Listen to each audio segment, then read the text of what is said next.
Deputy Maureen O'Sullivan and Deputy is 5 minutes. Sa hurt Figna Chakti Dáil Durer an over 8 o'clock in she the doors come egg on Dillisha Osagor Anocht August Gohira and over in Chakti Dáil Wallace. I was here in the chamber last night and I heard the opening speeches from Deputies Wallace, Daly and Flanagan, who along with Deputy Connells were the people who did most work to bring this bill here tonight. And then I listened to the Minister's speech, and at the end of that I had to ask myself, well, were the people in the gallery who had issues over this whole area, were they reassured by what the Minister said? You know, like everybody else here over the past few years, I've attended countless meetings and countless briefings that were very distressing and very disturbing because there were generally injustices that had been allowed to go on for many years. And I too attended a meeting in the AV room yesterday, and I listened appalled at the stories by people who had experiences with Gardaí because of particular incidents involving members of their families and their efforts to get answers, to get information and to get justice.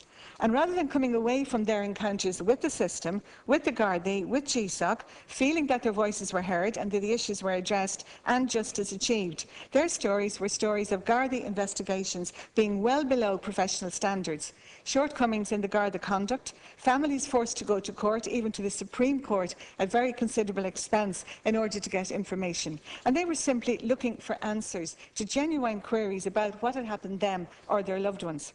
And they have been treated very, very badly over quite a number of years. And it was horrific to listen to these people talk about harassment, Gardaí not identifying themselves, inappropriate searches, false accusations, cover-ups, and some of this harassment going on in front of children because of what was described as collusion between certain local influential people and Gardaí in the area, and all just basically impeding the course of justice.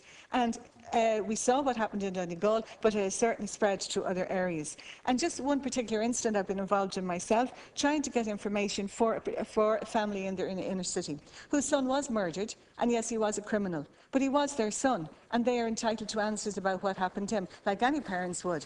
So far, writing to the Commissioner, writing to the Minister, and writing to the Chief Superintendent, and I'm still waiting on the answers, as the family have been waiting for a number of years. So when we look at the current system, as outlined by the Minister, in which he seems to have so much confidence, the Minister is answerable to the Dáil for Garda Síochána.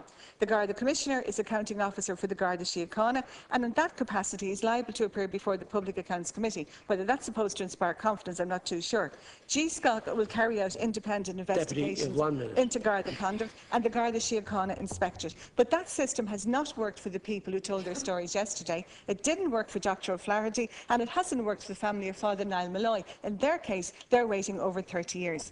I think what we need, it is impartiality and it is transparency and it is democratic accountability. Now, in 15-20 years ago, there was a very fractured relationship between the Gardaí and the communities in the inner city. There was no trust in the Gardaí, and there were very, very serious shortcomings in their responses to crime. But the Gardaí then had to demonstrate that they were prepared to be responsive. And out of that whole initiative then, led by the late Tony Gregory, came the Community Policing Forum. It is staffed by a coordinator. There are 2 other staffs. And what they do is that they organise meetings where the Gardaí have to address the issues that are brought to them by the community. And it's done in an open forum. And those issues can range from crime to drug dealing to antisocial behaviour.